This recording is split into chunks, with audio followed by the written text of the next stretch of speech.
от сигарет кружится, как тези споры, тонкий английский лед, под ним кипящее море.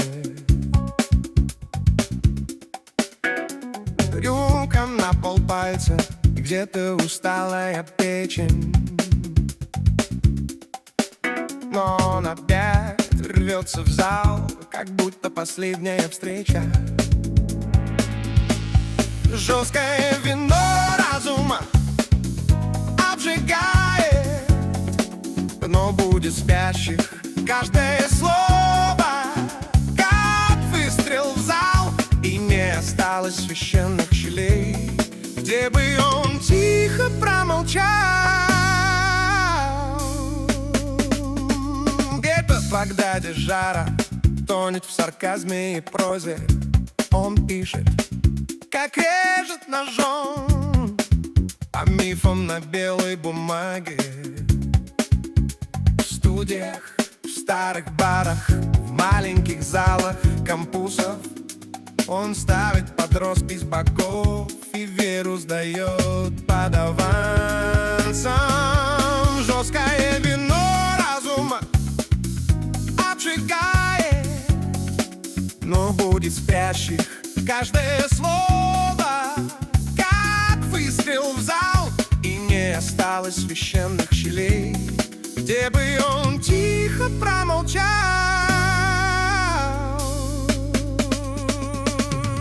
Тело слабеет, голос сипит, но шутка выходит точнее. Он поднимает стакан и говорит: поверим, кого соберет скорее. Публика держит дыхание, он не дает ей надежд, только упрямая да к сомнению и любви.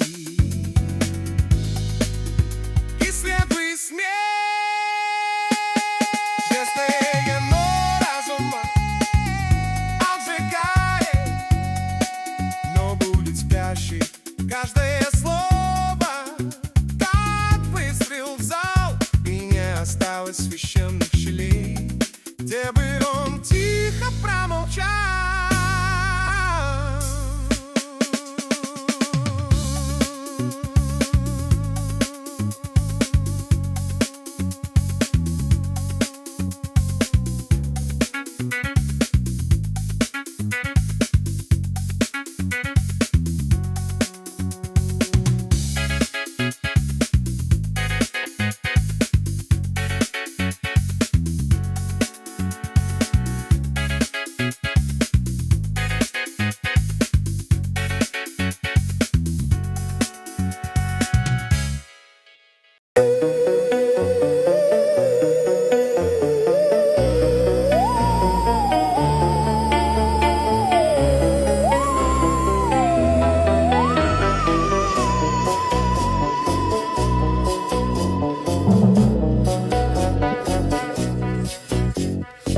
This land was made for you and me.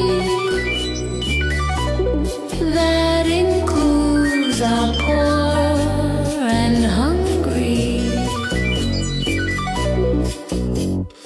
If you want to join the fight, come stand with us on the right side of history.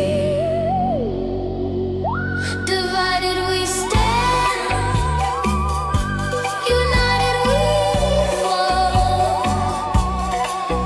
In the belly of the beast, fighting fascists, the tyrants.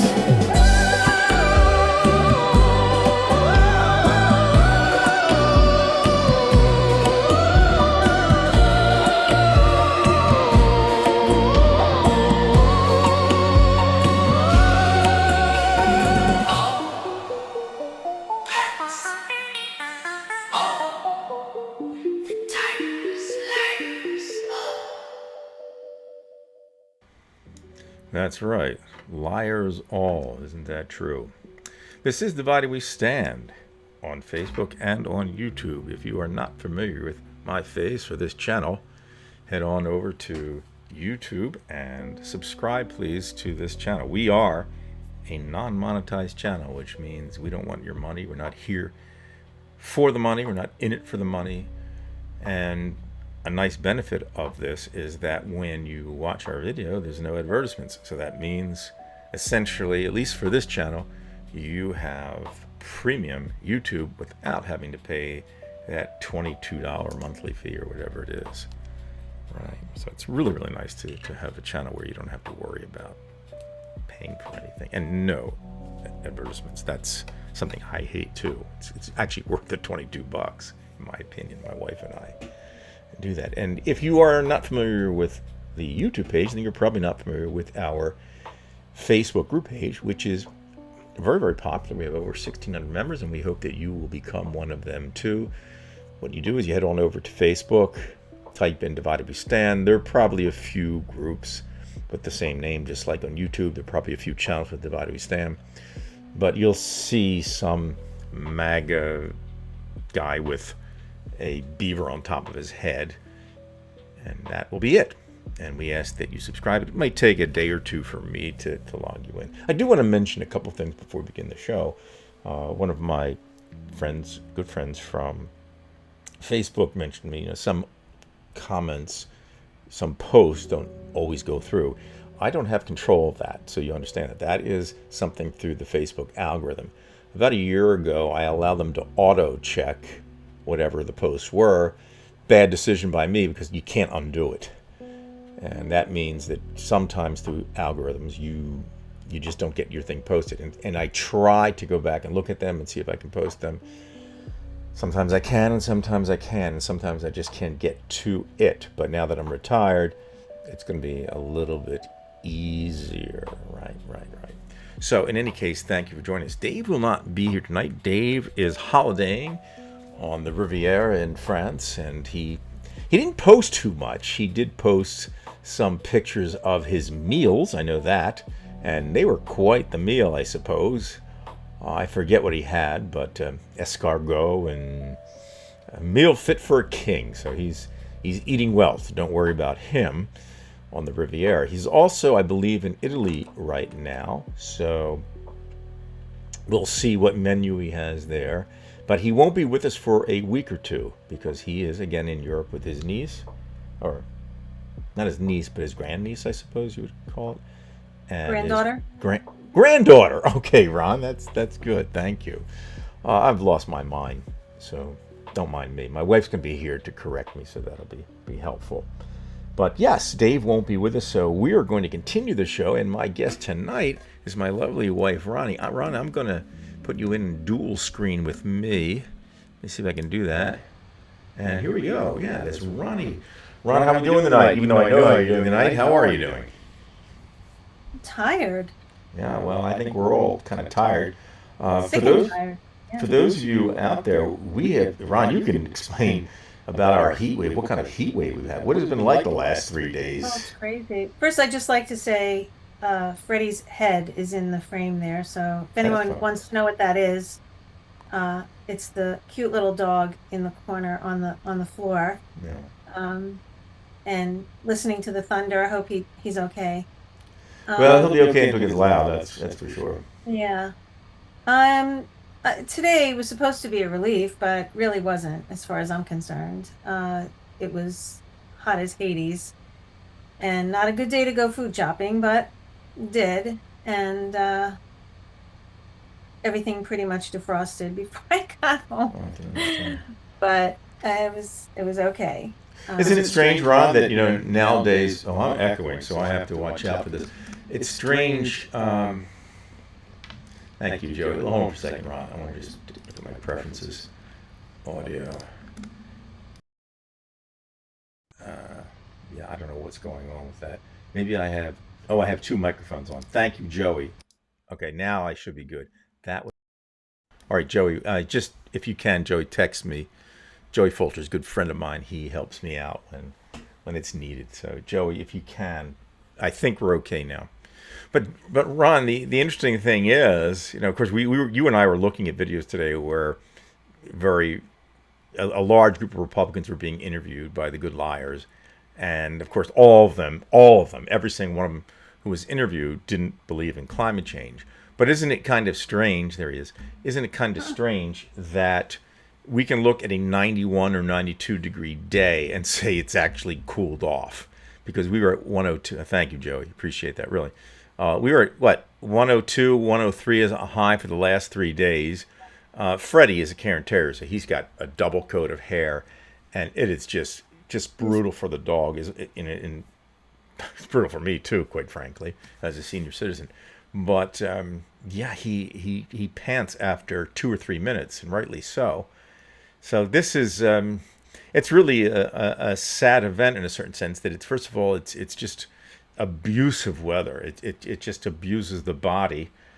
Yet we still have people who refuse to admit that there is climate change and global warming. I mean, I literally, I don't know what's going to happen. Are they going to have to catch on fire before they get it? I don't know. But I think that, Ron, the proof is in the pudding. I mean, you did watch a little bit of the state fair from Washington. Apparently, what did it look like there as far as how many people showed up? It looked like a ghost town. Right. I mean, So- what was that? It was that meme of John Travolta going like this. Right.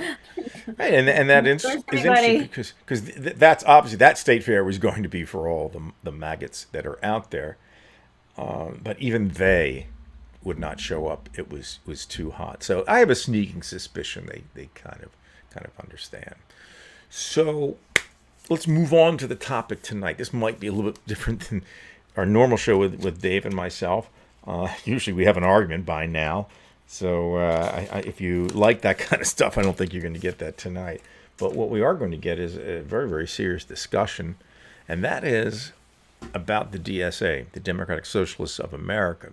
Now, both Ronnie and I'll let Ronnie speak for herself politically, what she is or isn't, but we're generally very, very liberal, although I do have some centrist views myself, economically and such.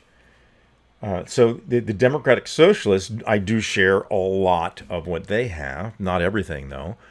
But James Carville came into the news heavily this week because he felt it's time for a schism within the Democratic Party, because he says, I cannot accept what's going to be happening here if that's going to be the change. And tonight we're going to discuss that, because I think that Carville, at the very least, has a point that there is going to be a struggle within the Democratic Party, and there is going to be a situation where the Republicans are going to use that, and they've already used it immediately. As near as last night, Trump mentioned something, calling. Did he mention last night communism or communists last night, Ron? Do you remember? Of course. Yeah. So it's an interesting thing that will be, snowballing as time goes by. And in the past, Ron, we've had people on the show here. We had Antonio Reed about 4 or 5 years ago with Dave, and he's very liberal, nice guy, but he was going to vote for Trump because he felt that it would just be best. Not that he liked Trump; he hated Trump, but he just thought that it was better to just run down the system. Now, I didn't agree with that. Dave generally didn't agree with that. But now it's coming back. Our discussion that we had 5 or 6 years ago is coming back now, because now it is the opportunity of the Democratic Party to decide whether it's going to go one way or the other, or is the Democratic Party going to label itself as a really, really Big Ten party, and how that will affect the future election. Remember, the midterms are coming up in November. We're not necessarily talking about 20 or 30 years from now, because I don't know if I'm going to be around 20 or 30 years from now. So I can't even, well, I can speculate, but that's about the only thing I can do. And we're not worried about that. But what we are worried about is November.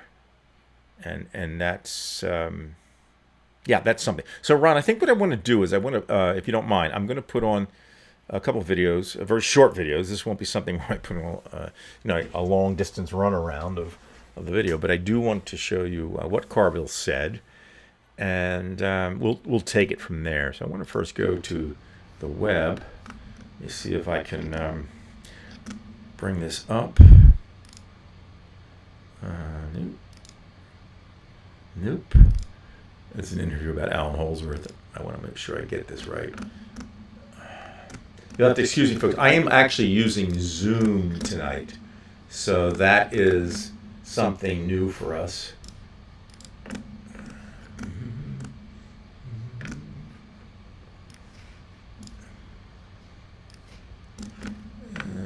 Okay.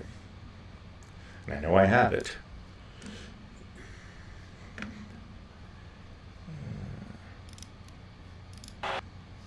No. Well, where did my video go?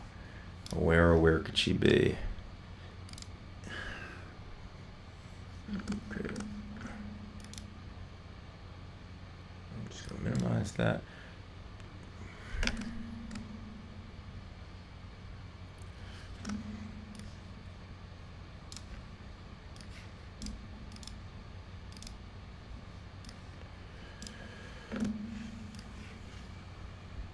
Well, why don't we talk Yeah, why don't about- you start talking about it first, Ron, if you'd like to make any comments about what Carvel was saying or what you feel about the situation. I know I have it. I had it queued up.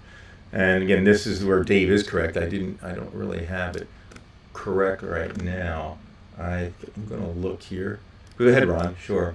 No, the reason I came on tonight was because, and I know people might not be in agreement, but listen, back in the day, I voted for Jesse Jackson. I voted for Bernie. I voted for, might have even voted for Ralph Nader. Who knows? Mhm. But I think in the final part of an election, okay, well, let me just say this. I don't think this is the time to have a major progressive movement. I feel progressive in a lot of ways. I like progressive policies, but let me put it this way. When Hillary was running against Trump in 2016, a lot of people were saying, I can't vote for Hillary. I cannot vote for Hillary. I cannot stand her. And I just basically said, well, what would you rather do? Not vote for her and have him get another vote? And I think we're sort of at a similar time right now where the Republicans have united themselves, whether it's in a horrible way, they don't stand up for what's right, but they are going to unite. They're going to be consolidated in themselves. And now the Democrats are split. And that is not going to bode well to stop Trump from convincing people that communism is going to be the result if Democrats win.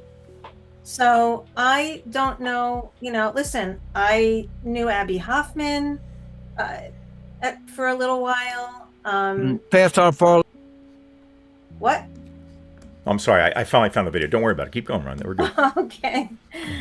I think this is a time to be conservative in our own way and really try and push something that's very consistent and that's people can trust. There are just too many people that won't vote for, socialist Democrats.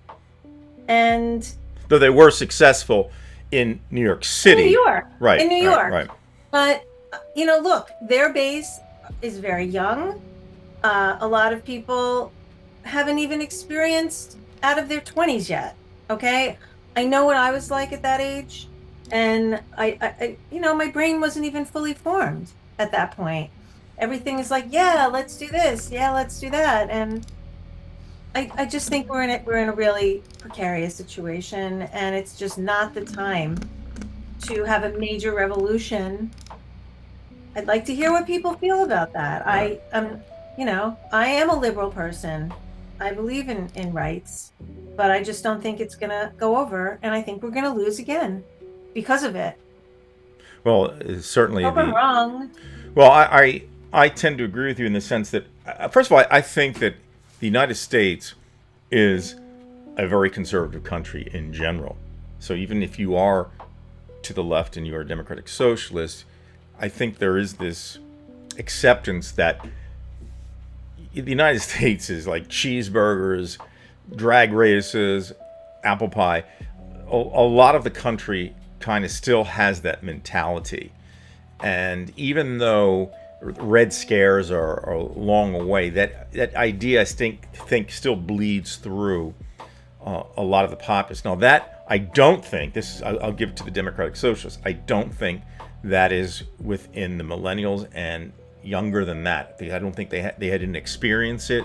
Just like, for example, Russian kids didn't experience communism, so they have no idea, no basis of really understanding what happened in the Soviet Union and then during Perestroika.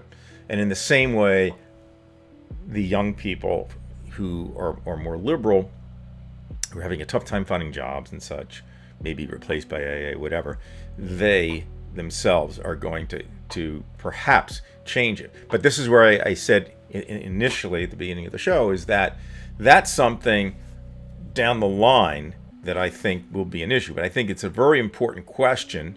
And again, this is something that had been vetted out between myself, David, and Antonio.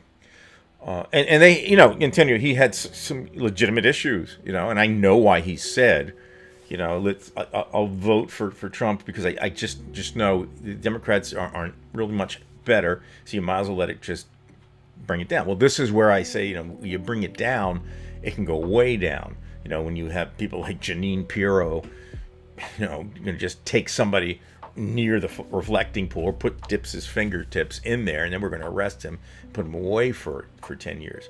So there's a big price to play because there is a big difference between the two. I'm going to put on Carville. I just don't know why that didn't come up before, but here we go. Hopefully I'll have the web here, and here is James Carville. Hopefully the audio will work. We'll see what happens. Mr. Valiant, I'm the New York Times reported, and I have the quote right here. I'll get to it. She is against passed on for all her views. She has attacked interracial relationships in the American flag. Lady, I ain't in the same party as you. I'm sorry. I just not. And I actually do think it's time for Democrats to talk the S word, schism. I really do. Everybody's always said, no, we're coalition, we're big tent. And there's just some shit that I can't be in the same tent with. And we talk about what Madame was 3 for 3 last night in Manhattan. They call it the Commie Corridor. Fine. Jason Crow's service pack, vote bets, 10 for 11. You wouldn't know Jason Crow exists. Okay, no, you wouldn't. You wouldn't know it. You wouldn't know Abel Sandberg exists. You wouldn't know. I want to be very specific. I understand the free press for being here because if they nominated David Duke or something like that, we'd be the same way. I understand all that. To the extent I understand the Times, because they are the New York Times, so they have to cover. They are the hometown newspaper. But the idea that we must neglect everything else that's going on, all of these other primaries, all the recruits Jason has, all huge, phenomenal successes we've had, and declare that the party is now under the control of the Democratic Socialists of New York City is insane. But understand, these people do not like Democrats. Not only are they not Democrats, they wish Democrats poorly. Okay, there, I just want to make a comment and have you kind of chime in, Rob, because you do have personal experience, at least from the past. Obviously knowing Abby Hoffman, I think you can give us some insight into that. Let me see if I got to be able to see what we're doing here. Right, okay, here we go. Yeah, I tend to agree, and we'll put the rest of that on in a second, but I tend to agree with Carville that, and I've seen it, there is a disdain for the Democratic Party within the DSA, and you could say vice versa, but we have to look at truths.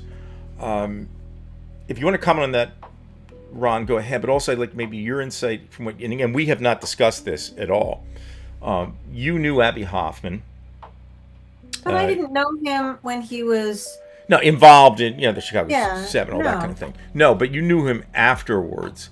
Um, at least from what you got out of that, I don't know if you had many political comments with him or discussions with him. Can you give me a feel of what he felt about the Democratic Party? Do you have any idea how he felt? I just think he hated politics as it was. We didn't really, I mean, don't forget at that time, he was really going downhill quickly. And he had broken his leg and was on a lot of medication. Mhm. And I don't know whether he OD'd or killed himself, but I mean, that's just remains to be seen. But he really didn't want to talk about politics, to be honest with you. When I knew him, and where I met him was at a fundraiser, Richie Havens concert for an environmental event. So he was involved in that type of thing, but he really didn't talk much about. He didn't want to talk much about it, and I just thought that was unfortunate. Maybe a couple of decades too late, but I agree with James Carville because, like I said before, it's just going to be hurtful in terms of. I mean, I think we're in this situation because of third-party situations, because of I don't want to stick with the Democrats the way they are. I mean, to be honest with you, what they've dealt with in the last 10 year, can you honestly say You're that talking about you the think, Democrats in general. yeah, Democrats. do you think they've honestly done a bad job? I I mean, didn't what they think Biden did it. The only problem I had with Biden was the same problem I had with Obama, is that he was too weak towards the Republicans. I think he tried. They both tried to make it all inclusive, and one of the big mistake for the Obama, of course, was Merrick Garland playing nice and letting him get away with, not allowing his nomination to the Supreme Court, and then Biden trying to continually say, I want to make the presidency about Americans and not just Democrats. Well, that's fine, but they hate you, Joe, and you have. They might respect some strength if you show it, and I don't think he should. But I agree with you to the extent that I think that Biden. I've been really proud of the way that they have tried to carry on their responsibilities at the same time having to keep up with the unending shenanigans, which is part of the plan anyway, to keep everybody in a state of chaos. And yet, they've done it between, the hearings and the Mueller this and the impeachment hearings. And I mean, it's amazing that this country is still in existence, as far as I'm concerned, what has been happening in the last decade. My question is, after hearing any of that sickening speech last night, what are the Democrats going to do? How are they going to? I mean, you can't just have a fair campaign. You have to respond, like we always say, an eye for an eye now, right? Or we have to. I think you would admit, and I don't want to speak for you, Ron, even though you're my wife, I should know something about how you. That the one thing I think that the Democratic Socialists have done better than the centrist Democrats is that they go after the Republicans. I mean, they're not afraid to just say fuck you, and that's what you want. And in that sense, I like what they're doing in that sense. Well, Mom Donnie said fuck you. No, well, actually, no, we won't say Mom Donnie, but I'm thinking more about. I don't have to say fuck you. I'm not being literal. Well, I'm just saying. But I'm saying like Bernie and AOC, Mom Donnie. I don't. The idea that he would make a connection with Trump, I never would have done that. Just like we didn't like when Scarborough and Maher did that. I don't care who it is. I don't speak to that son of a bitch because he's nothing but toxic trouble, and I wouldn't want to be near him unless you're going to just go off on him. But it seems my mother's calling me. Okay, I'll pick it up here. Well, my mother-in-law is suffering from stage 4 cancer and such, and we have to take care of her. So yeah, I do like when you have a ballsy candidate. And we didn't get that from Biden. I think Biden, in general, with the economy, did a good job because he had to bandage what happened under Trump and COVID. And I think he did a good job with that. But we're dealing with something, and this is why we had the channel in the first place, Divided We Stand, is because we smelled this thing coming. And you know, I'm not a revolutionary or anything like that. And for somebody to say divided we stand, I mean, everybody knows united we stand.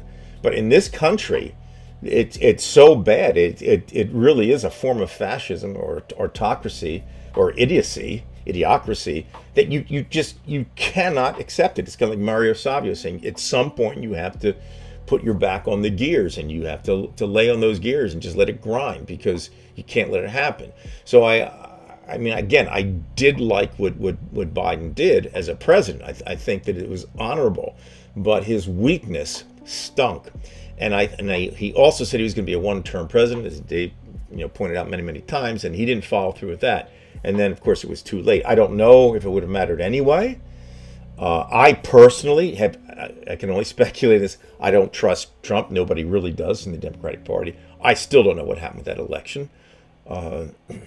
If it was not dirty, the election, it certainly had an aroma of being dirty. Maybe they were just slightly legal, what he did. But what he did was very effective. And he should not have won. But he did. And it's done now. But again, getting back to the DSA, as much as I don't agree with everything that they do, I like that they're more feisty, and in the end, you're going to have to do that.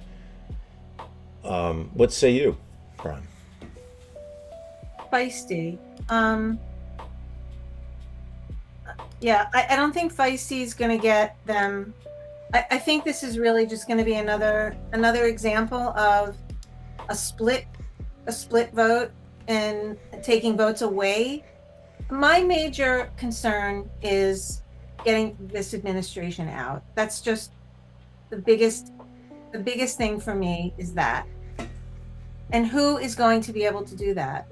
And I think we have continually put up candidates that were never going to have a chance in hell. No, Okay? Sandy's mentioning she thinks that she's not saying she agrees with it, but she's saying that she says, I'll bet it's going to be Gavin. Newsom, and this is maybe really Pritzker. Maybe Pritzker. Yeah. Now Pritzker's pretty tough. I'll give him that. I'd rather see that. And it says the DSA will get behind the Democratic nominee. I hope. My bigger. I will say that AOC, they all did get behind Biden, even though it was insane during the second run. And certainly Bernie did too.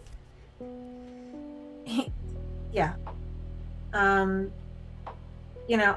don't know. I feel like, there's a lot of things that the Republicans are planning that are going to ruin it, like for Democrats. And I just, I think Democrats have to dig deep and come up with as many, if not more, stories that are just gonna, ruin people's chances of winning. That's the whole point. We have to win, because you like Trump said. He said, he said in terms of the Republican Party, if we lose, that's it. But if we win, we can hold this for 100 years. It sounds like Hitler. And this is coming up. Hitler. So you have to win. Now the question is the Democratic Party, meaning all the Democratic Party, the DSA and the Democrat, are they thinking about this specific? Are they doing something about this? Because it's coming up very, very quickly, the midterms. We know that. And we have to figure out a way to say, okay, no matter what happens, whether it's the DSA or it's the centrist Democrats, that we stand behind them. You know what I mean? Like, I would hate to see Fetterman, as bad as he's been, I'd hate to see Fetterman say, oh, well, I'm going to vote for Trump on one issue. Don't do that. No, you have to vote as a whole and stay with the Democratic Party no matter what. And I think at this point you have to be pragmatic about this, and we have to win. Well, and the other issue is, even if we do, it's, what the Republicans say, either we win or you cheated. And then that's going to be another whole thing, another whole nightmare. Right, because after that he's going to challenge it, and he's got the Right. courts there to back him, including Right. the Supreme Court. It's unending. And even, Bill Maher did say that to JD Vance. And what did JD Vance do? He Just sat punted. back and smiled. Right, he punted on that question. Mm-hmm. Yeah, that's of course it's one thing at a time. Trump is doing all he can to knock out the mail-in voting. He's I think Sandy put in obfuscation.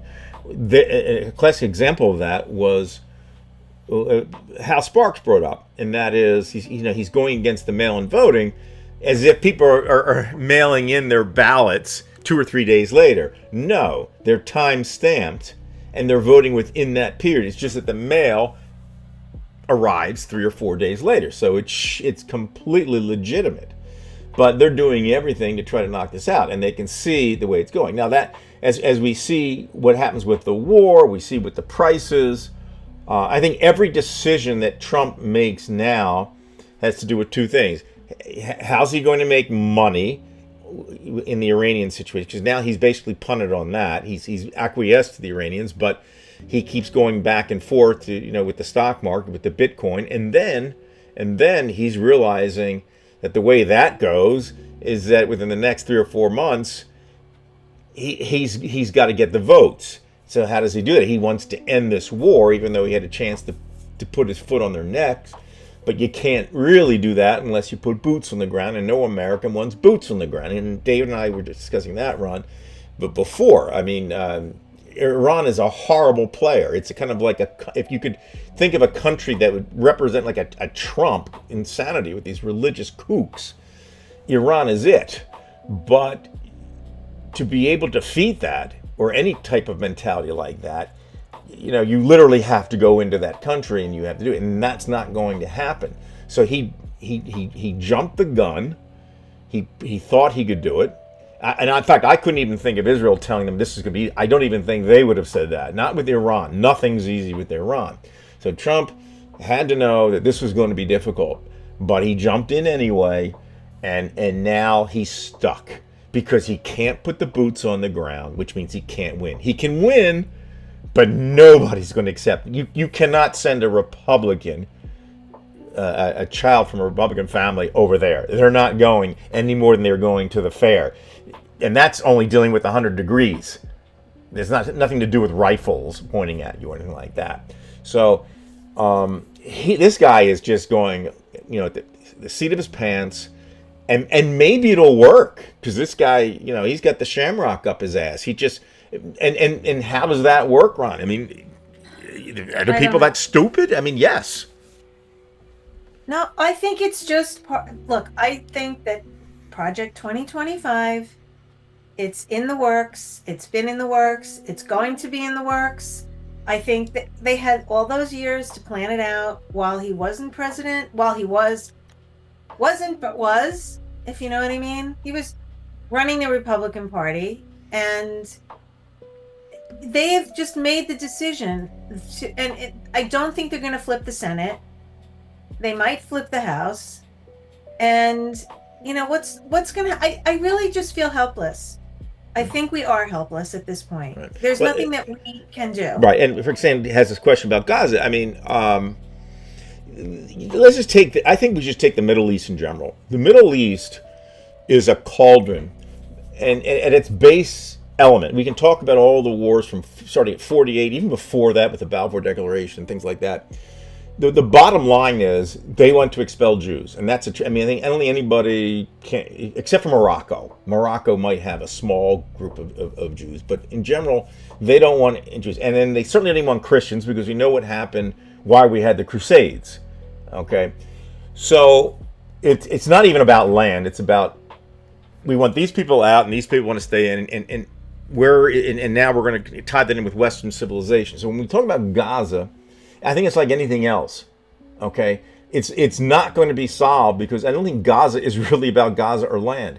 It's about something more fundamental, which cannot be solved. I don't even know if it can be. Some people say you cannot solve anything with violence. Now, I don't know about that in terms of World War II from 39 to 45. That did have to be solved that way. But and I've said this many times, Ron, on the shows here, is the religious kookery. I think if people were atheists in the Middle East, we could solve this problem pretty quickly, because then it would not be about not even so much religion as it's this historical projection of whom to blame and where people live and this and that. So in terms of Gaza, first of all, Trump's plan is just as bad as any plan, and Gaza is going to get no help from the Muslim world. It's not. It will be used as a tool, but you're not going to get the walls are higher in Egypt than they are in Israel. So unfortunately, I think, first of all, I think it's going to be too hot to be in Gaza in about 10 years. It won't even matter at that point. But it's a classic example of where we are, that there are no solutions to this at this point. I have my solution, but that's not going to work, because you're going to have 4 billion people get upset with me and say you got to give this thing up. Not going to happen, and it's not going to happen. Mara Carver was talking about, well, you can't have interracial dating. I think that's the solution to solving racism. You force people to date people that are not in their, creed or color. You just have to have everything, and then maybe it won't mean anything. But right now, this is the territorial imperative. Trump has no solution to it. He can't even win, even though he has military successes there. He can't even win with that. There is no way out of this. And the only way for Trump now, just at this point in time, Sandy, for these situations, in my opinion, he's just going to either give in or just let this thing keep going, as long as he can keep that price of oil lower. It's all about the money, and that's another reason why the Republicans are going to stay in power, because most of the backing, let's face it, most of the billionaires are over on that side. So, it's just not, to me, it's not looking real good. Everyone was feeling like, oh, the Democrats are going to get back in the midterms. I'm not feeling so sure about that. I'm really not. Mm. I'm feeling a little sure about that, to be honest with you. As long as we still have the way of voting, there's always a chance, but that is looking pretty bleak. Right. In the next and I mean, we always talk about how Trump will cheat, but there's already a cheat in the system, which was our perestroika during Reconstruction, where you have the Electoral College, and that's a big cheat, and it's still a cheat. And the Republican Party is just they cheated everything. We've talked about this ad infinitum, about North Dakota, South Dakota, Wyoming, these states that have 3 people. Again, I'm speaking, figuratively. They literally can make decisions that the city of Philadelphia has more population than all of them combined, and they make the decision. So this is a very sick situation, and I don't know. I think that's pretty much it. It's exhausting. And even within the party, I don't know if you, Ron, you remember the movie Reds? Yeah, with Warren Beatty and Diane Keaton. Yeah, Diane Keaton. So, and folks who have seen that movie, it was based on fact. With John Reed, the journalist, 10 Days That Shook the World, and it was funny because in the United States at that time, when you had A. Mitchell Palmer as the Attorney General, and they were arresting everybody with Red Scares, it was kind of like McCarthyism. The first part of it, the socialists in the United States, they were fighting each other, and they were such a small group, so they couldn't even agree within their groups. It was divisive between the two groups, so it never caught hold. I mean, yeah, Eugene Debs had 200,000 or 300,000 votes, which is kind of an amazing thing for somebody sitting in prison to get those type of votes as socialists, but there was too much infighting. And this is the problem when you have a diverse populace that has to get together and vote. And because you see people sit it out or they vote for Jill Stein, which is their business. Everybody has the right to vote for whomever they want. But again, this is what comes about when Dave and I had that show 6 years ago. There's a time when you're at critical mass. It's like triage. You've got to treat the person who's bleeding out first before somebody who's losing a leg. Totally agree. And so this is what we're dealing with. In that sense, I don't want to speak for Carville, and I know, Sandy, you mentioned, yeah, I mean, I get that. A lot of people don't like Carville, but he does have a sense about politics in terms of the Democratic Party as it was, and where it is now, I don't know. I just know this: what's happening in New York isn't happening across the country as a whole. Like, for example, I have a lot of friends who hate Trump, and they are not liberal Democrats. I'm not talking about myself. They are centrist Democrats, and they want to see it right in the center. They don't like it going too far either way, and there are a lot of people like that. And it's easy. Yeah, but are there enough people in that have already voted for him that can differentiate between communism and democratic socialism? All right, voted for whom? What they hear for whom? Are there enough people who voted for? When you said him, who? For Trump. Okay. For Trump. I mean, let's face it. I'm sorry. I don't mean to sound critical and judgmental, but a lot of his supporters are not critical thinkers, and it's a fact. They're not a lot aren't college educated, and yes, a lot of them are, but I'm just saying the ones who aren't and don't know the difference are going to be very definitely affected by the rhetoric, just like they were in the 1930s and 40s. Right. Now, okay? Sandy asked a question, by the way, Ronnie, because she asked about. I made the comment that I have a lot of friends. Again, this is anecdotal, but it's a good question to ask. And I'm thinking about Bill, Ron, right now, because he is a good example of some of my friends who are, centrists, very good friends. Mm-hmm. Okay, you know what I'm talking about. Really good guy. Bill is in his early 50s. Okay, and I would say most of them are in their 50s. So if you're alluding to the fact that they're older, yes.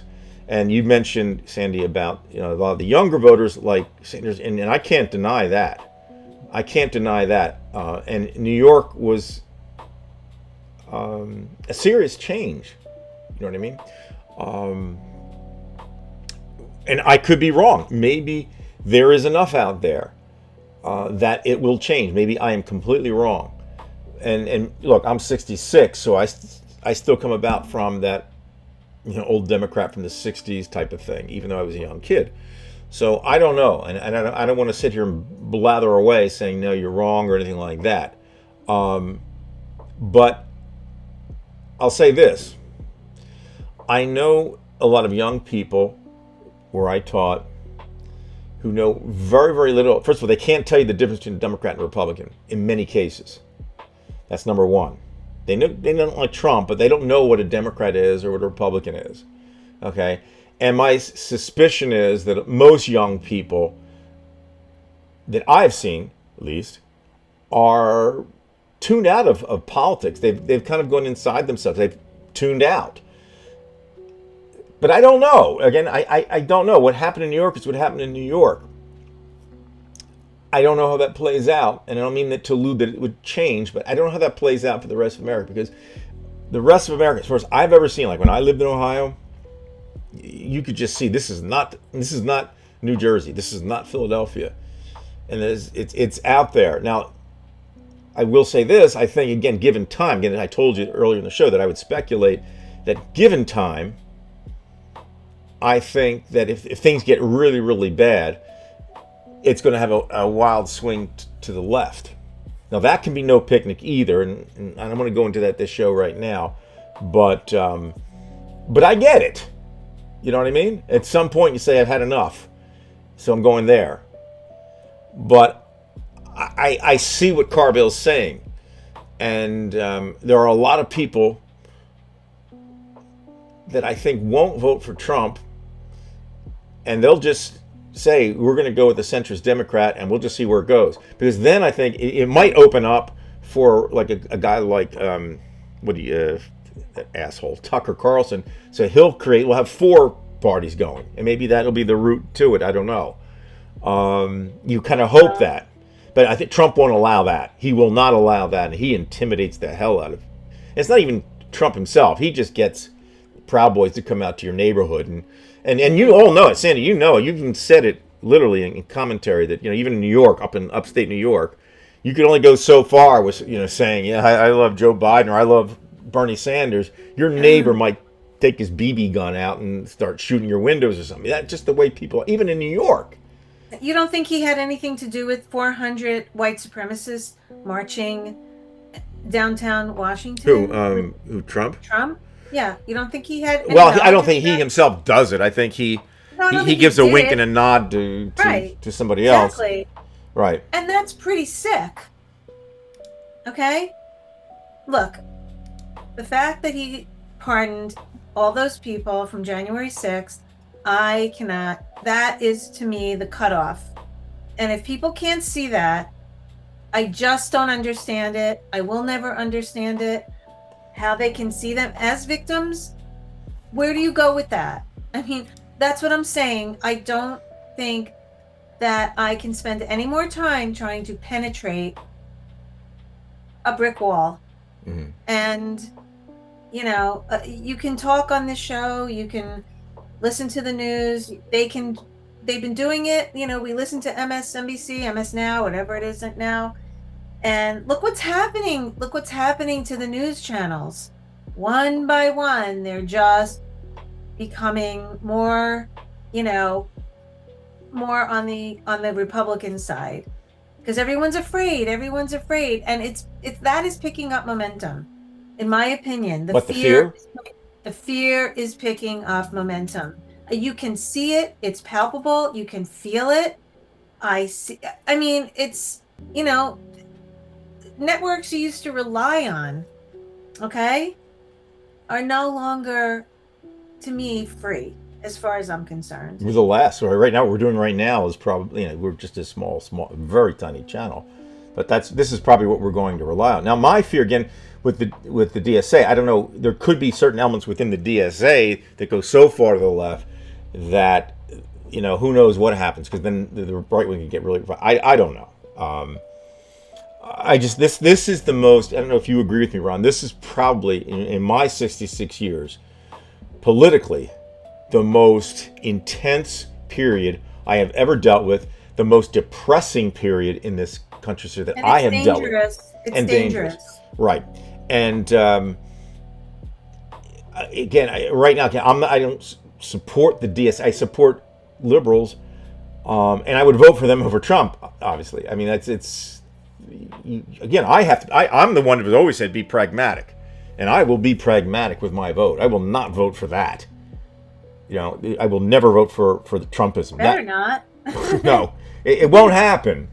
It won't happen. I'll bite the bullet, and I'll vote for people probably against my own interest, because I know in the end I've got to choose between, the lesser of the two evils, which we should all do, right? I mean, you can't just always think black and white with things. You have to understand there's nuance, and you're not going to get that. And yeah, right. This is the other thing, the climate crisis, because that's always been parallel. And in fact, I thought it was actually talked about more 10 years ago. Actually, it was like 20 years ago when I used to have that thing on my other channel about the cryosphere today, which no longer exists. It was from Indiana University or whatever, where I used to always look at the ice extent. This is probably around 1995 or 2000. I don't know what it was, but I used to always... Everybody seemed to be talking climate change. This is before the interviews that Paul and I did with McPherson. I was really on top of that. I was on top of it at 1978 with my professors talked about the greenhouse effect. I was really on top of that kind of thing. Just as somebody, a good listener, but I felt the situation. So now we're at critical mass, and it seems like, and unfortunately, but it has to be this way, the political issues are number one, because it's so right there, and we lose everything. But you want to talk about what we say with Antonio, say you vote for Trump and you let it go down, and I get what he was saying. And people could say the same thing. You could say, well, just let the environment go and let it increase to 4 degrees Celsius, which I don't know how many, 8 or 9 degrees Fahrenheit, and the whole thing goes to pot. But it doesn't work that way because we're killing ourselves. I can't even deal with 102 degrees temperature for 3 days in a row. My air conditioner, you remember, Ron, like yesterday? We had that thing. It was just trying to keep up with 102, and it couldn't do it. It couldn't do it. So, yeah, it's a shame. It's like a bad dream what's happening with climate change. Russia's, you've talked about it, Sandy. He's not concerned about it. And most people there don't even give a shit anyway, because they say, look, if it gets warmer, they think black and white too. Like, gets 10 degrees warmer, who cares? It's good for us. No, and you know what? All that really matters to them is that immigrants leave. Okay, so let's just say what it is. That is exactly how he got elected, and now the Haitians are going to leave, and all the undesirables are going. Yeah, he to wants leave. white people from South Africa to come in. Right, and so this is really the priority. And but do you think, Ron, that he I mean, I know that Trump is a racist, but I don't think it's his biggest issue. I think somebody just tells him, whether it's Bannon or it's Miller, is that, man, you got to keep doing these things let the white South Africans in, get the Haitians out, because your constituency is just going to love that, and you just do that, and you're good to go. I think he's a racist. I think he's had a lifetime of practicing it, and he learned it from his daddy, and he is a racist, and he's a womanizer, and he's all of the things. If you listen to that Alex Guba, whatever his name is, Scooby. Oh, Scooby, right, Alex Scooby. Calls him every name you could imagine: pedophile, bloated pig, mother effer. He's all of them. Okay, he's disgusting. He's disgusting. He was friends with Jeffrey Epstein, who was disgusting. Okay? And look what's happening with that. Nada. Right. Okay? So all of it, the war, all of this is just a smoke screen.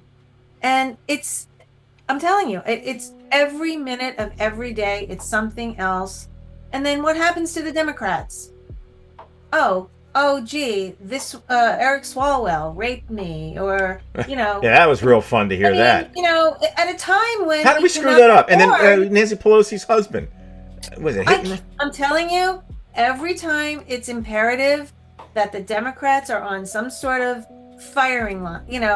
These mother effers. Something happens, and this is why I say, why can't we find out about Republicans? That there's something in there about Lindsey Graham. There's something in there about some of these people. And, they just keep getting away with everything. But the Democrats, complete out in the open. All right. By the way, Lisa, Ron, mentions here that the Russians out of gas. We've seen the long gas lines. Some people are staying there 2 days in a row for the gas. But here's the thing. I was talking with my Russian friends today and yesterday, and we discussed this.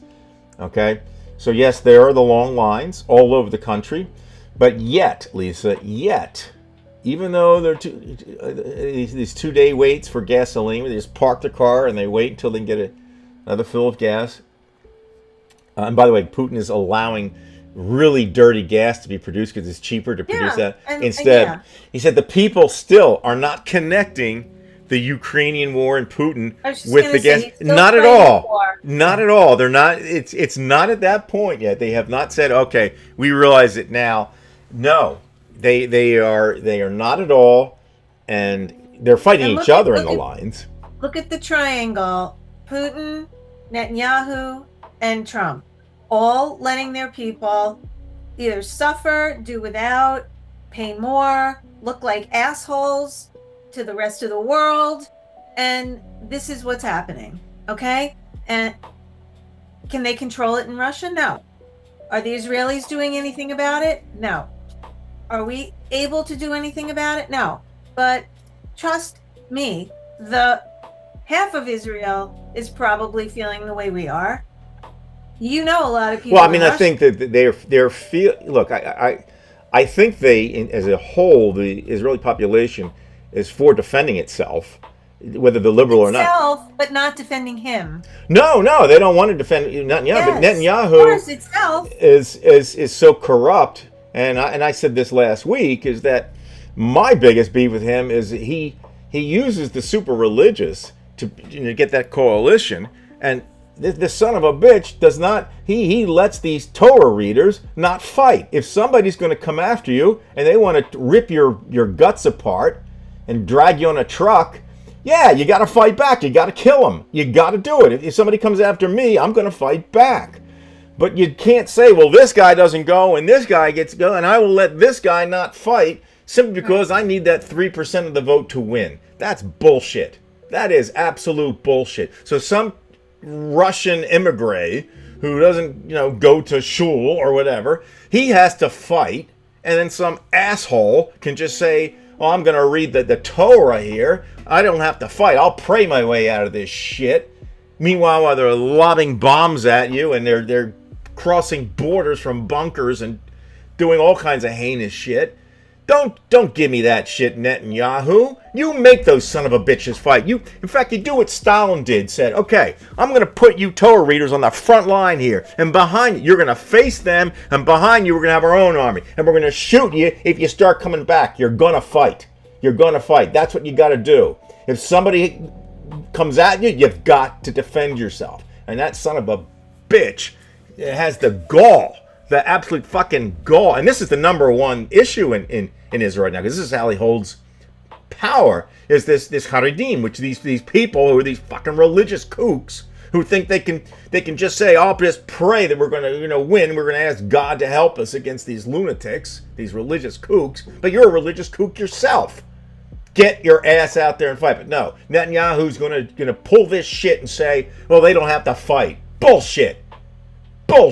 Make their asses, put them first in the fucking line. You got to fucking fight. If somebody's going to do something heinous to you, you got to do something. And he lets them get away with this piece of shit. So yeah, but he'll stay president because of these religious. I hate religious kooks anywhere. I don't care where you are. Okay, you're a religious kook, I have nothing to do with you, because this shit is absurd in the 21st century. Yeah. This God shit. I'm so sick of it. It makes me sick. I'm so fucking sick. How do you really feel? Yeah. I mean, Yeah, just like, that's how I feel about what's going on here. no, Israel will never see peace, and I'll tell you why. It's from a basic level, okay?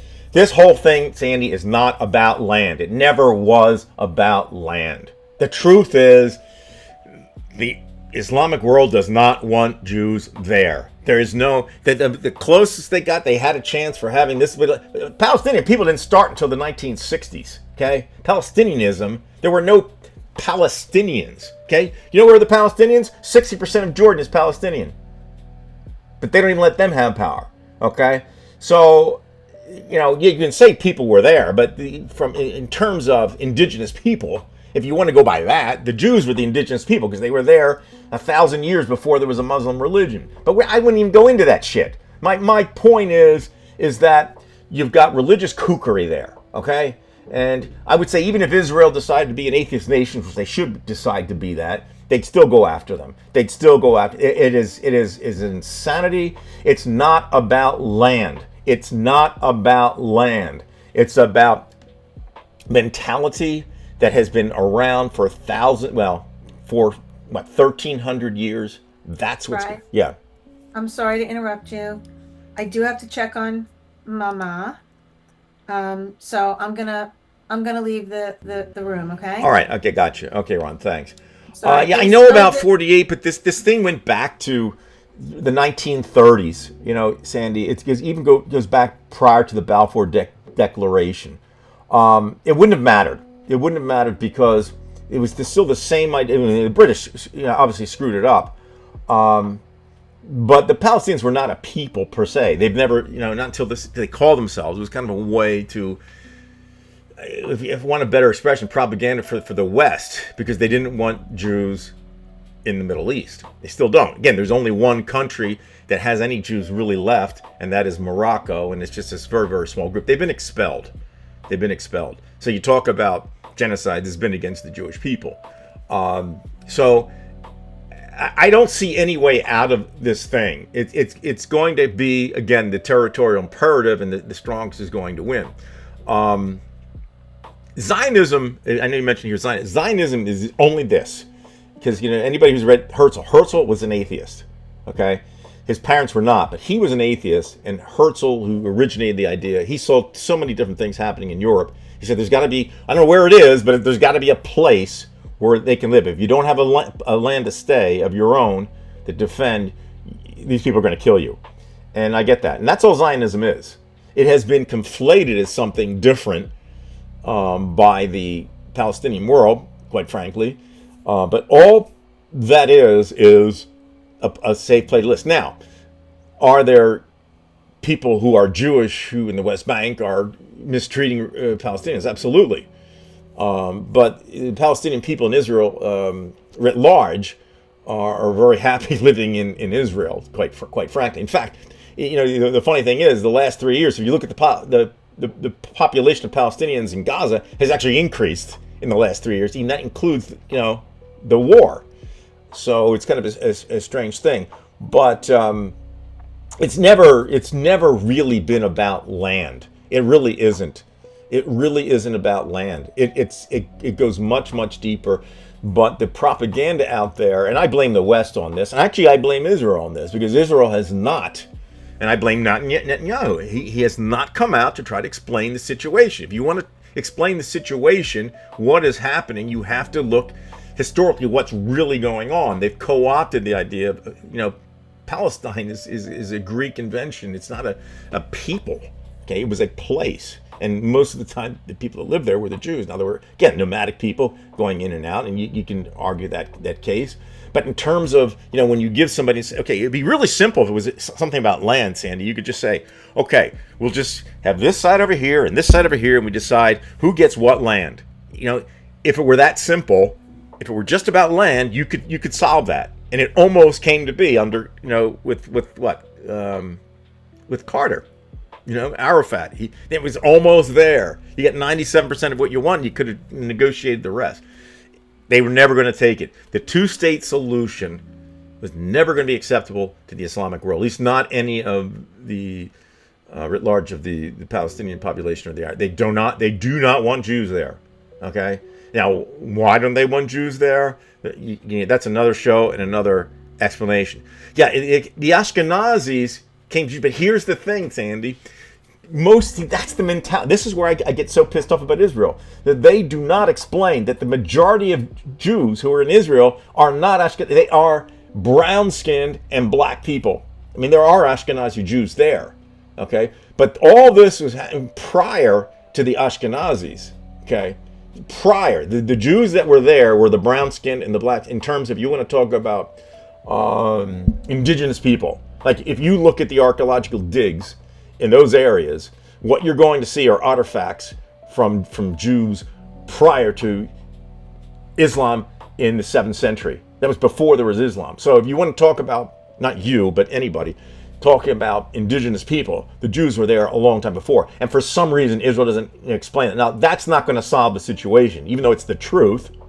It's the absolute truth. But it's not going to matter, because what really matters is what matters. And the matter is they don't want Jews. And this is a cultural, it's a mentality. Some say it's jealousy. If it's not the Jews, it's going to be the Christians next. Let's suppose, you know, for example, that the Jews are defeated and they have to leave Israel or whatever, the whole Middle East, because the next is going to be Christendom, Christendom. It almost happened. Why did we have the Crusades? Same thing. Okay, it'll be a war between the Christians, and that'll be the big one if it ever happens.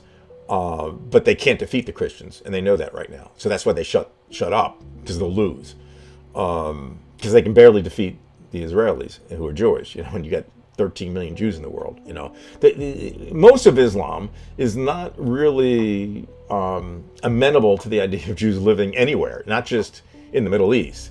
if many of them had their way, I'd be dead. And I'm just an atheist. Okay? That's the problem. But no, Israel has done a bad job of. People think that the majority of Israel just people who came from Europe and got plunked there.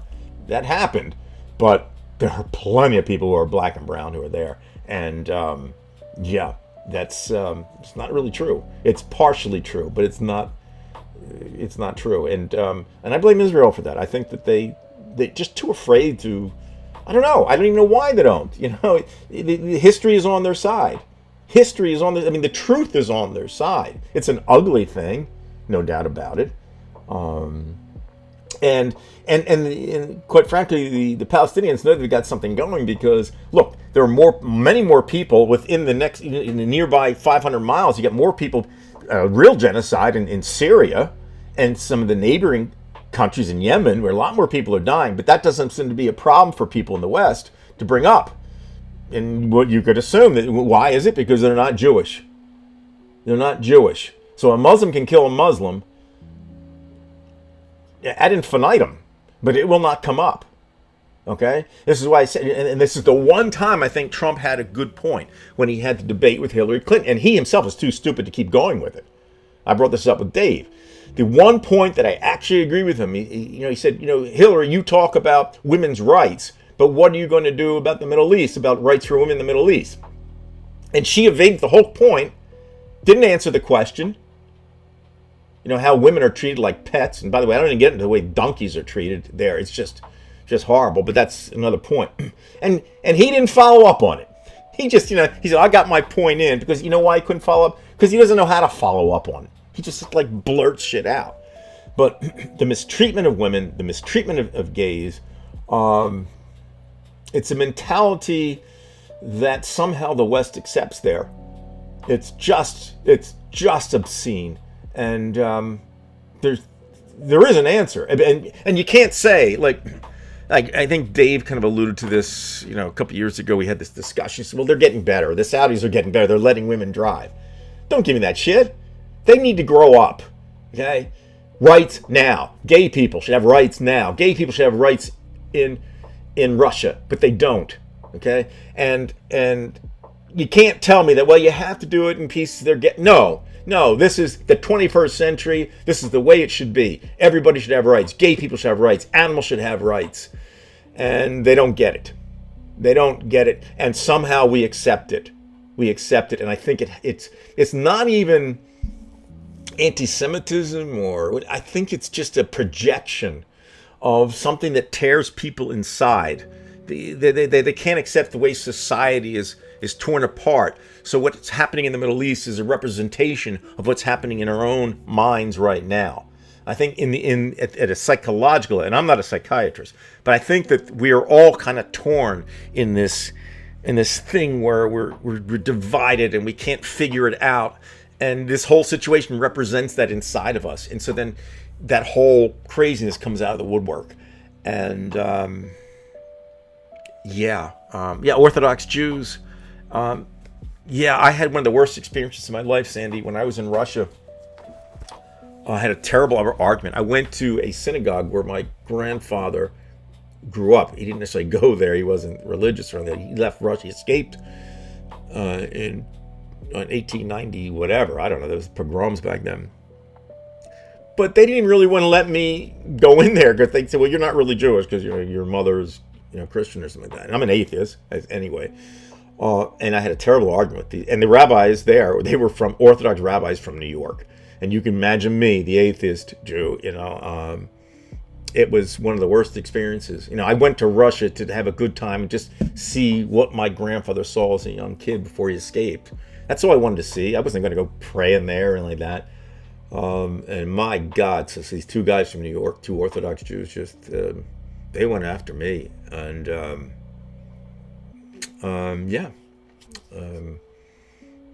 my dad was basically you just fuck them,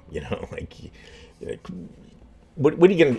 You can't argue with these people. They're fucking religious kooks, and it really surprises me, quite frankly, as somebody who grew up in a Christian and a Jewish family, although we were raised as Jews.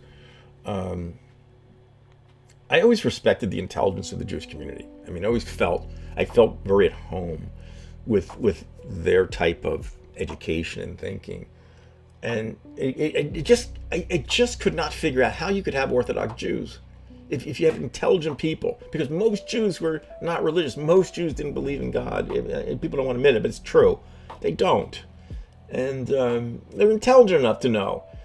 But these Orthodox, they're just as sick as the animal. Anyway, the only thing is they don't have many of them there. I mean, there's just enough to 3% to change a vote, and unfortunately, that's why Netanyahu's an asshole. But yeah. But what am I going to say? What am I going to say? Anyway, I better check on Ron and whatnot. So anyway, thank you everybody. Thank you, Sandy. Yeah, all religions have freaky rules. Yeah, because they're all bullshit. You know what I mean? And by the way, as we know, the rules of religion came initially from people. The good things came from people before that, because we would have been long gone as a race. I mean, talking about human beings, if there weren't moral people or ethical people or logical people prior to religion. You know what I mean? We didn't get that's where Jews went wrong. We didn't get the laws from God. God got it from us. At least the decent people. No, you didn't get. No, Sandy, it was good that you brought it up, because I think that it's something that has to be said. I try to be as fair as possible. I am fairly knowledgeable about the situation. I usually don't bring it up with Dave, and that's not to put Dave down. Dave's a very knowledgeable guy, but he knows very, very little about what I just discussed, and I'm not going to discuss it with him, because it's going to, as you know, it'll turn into, yeah, I know you are, but what am I? And Dave's a wonderful friend, but in terms of this type of issue, I know enough about the history that I don't want to discuss it with it, because I just don't like doing it. Unless somebody really knows historically the situation, I won't bring it up on the show. I just don't bring it up, because I know what I know, and it's enough. It's really enough. Unless the archaeology is wrong and the history is wrong, which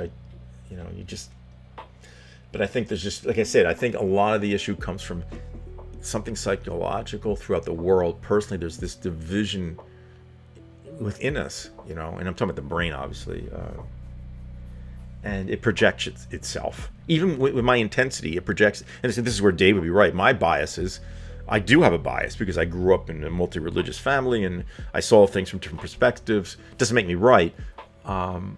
Until I'm convinced otherwise, I am right. It created an intensity, because I've experienced so many things that, not to be mean to anybody, that most people have not experienced. And I don't know why I experienced it too, because I wasn't a religious guy, but I saw it right in front of me. I mean, I've seen so many, time and time again. It's almost as if it was surreal that I would experience these things. And I've never mentioned these on the show too. Nobody can know what I have experienced. I mean, I wasn't in a death camp, but I've experienced things that were just absolutely horrible from ignorant people who did not know.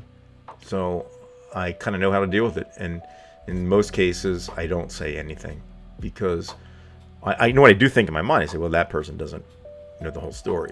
And I don't know the whole story, but I know my microscope is a little bit blurry, but it can see the cell, you know what I mean? And the problem is that most people don't even have the microscope. They don't, or they're too afraid to say it. I don't know. Yeah, Anthony, Russia has a lot of great architecture. That's right. But those of you out there who know about Russian architecture, where's the most of the great architecture coming from? Rustaveli. Peter the Great. The Russians didn't build the city of St. Petersburg. They got it from the Italians, and it's when you see the great architecture. These were Italian architects that did that. So it wasn't that. I mean, I'm sure there were some Russian architects. Don't get me wrong, but that's Italy. That's the Venice of the North, and that's Rustaveli and a few others. yeah, we can give them credit for having beautiful architecture, especially in St. Petersburg and somewhat in Moscow. But you have to give it up to the Italians. The Italians did it. The Italians were, man, they had, I hear it in their musical genius. I have such a respect for the Italian culture because they understand the arts. They're like the Da Vinci's and such. They had it right. I mean, they had this, they just had an understanding of the aesthetics, and it was beautiful. And so when you see that in Russia, yes, they understood it, but they had to go to the source, and